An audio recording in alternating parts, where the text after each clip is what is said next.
রান্না করেছি এটা কি বাটা মাছ আর হচ্ছে যে আলু চচ্চড়ি বাটা মাছ চচ্চড়ি আর এই পাশে আছে স্বাদের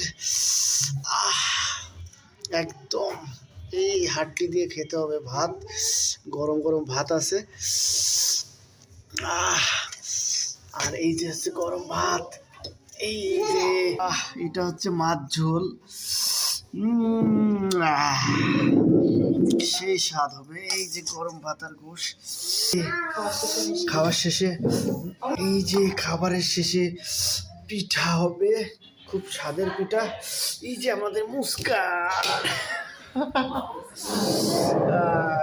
দৌড় দিচ্ছে পিঠা পিঠা খুব স্বাদের পিঠা এটা এই যে পিঠাটা ঢেকে দিই এটা হচ্ছে মিষ্টি ঢেকে দিই এটা হচ্ছে তরকারি এইটা হচ্ছে গোশ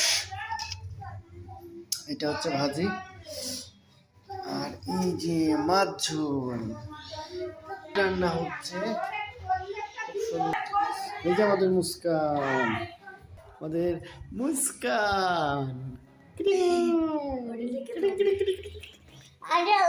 হ্যালো গাইস আপনারা দেখতে পাচ্ছেন দেখেন যে আমাদের বড় ভাই এখন সেই পিঠা বানানোর কাজে ব্যস্ত আছে। ভাই এই পিঠার নাম কি তাহলে?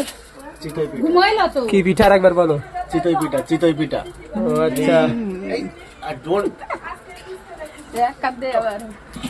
পিঠা আমার তো সব পিঠা বানানোর আগেই খাওয়া শেষ। কি পিঠে বানাতে পারে আসলে ছেলে থাকা যায় না। শীতের সময় এই যে রসের হাড়ি গাইস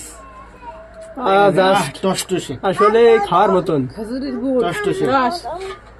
একদম চলে আসবেন সকালবেলা ভোর 5টার সময় হজরের নামাজ পড়ে চলে আসবেন সবাই পিঠা খাইতে হবে।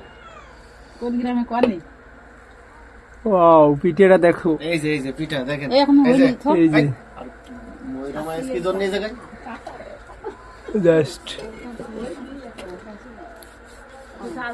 আসলেই তো এই পিঠা কিছুক্ষণে হ্যাঁ আমার জাল দিতে মনে নেই পিঠা হতে আর কত সময় লাগবে? এই তো এখনই হবে।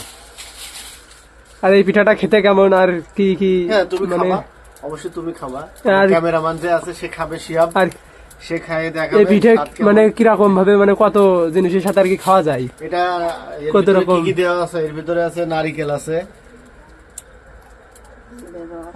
আর দুধ আছে আর এবং এই পিঠাটা অনেক কিছুর সাথে খাওয়া যায় যেমন খেজুরের রস তারপরে গুড় চিনি গুড় এই যে নারকেল দিয়ে খাওয়া যায়। আপনি যা দিয়ে চাইবেন সবকিছু দিয়েই খাওয়া যায় হিসেবে। আরে রসের পিঠা এটাই তো মজা।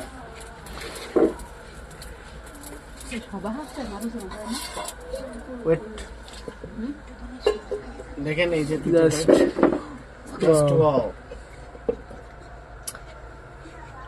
আর আমাদের যে পিঠে বানানোর কারিগর সে আসলে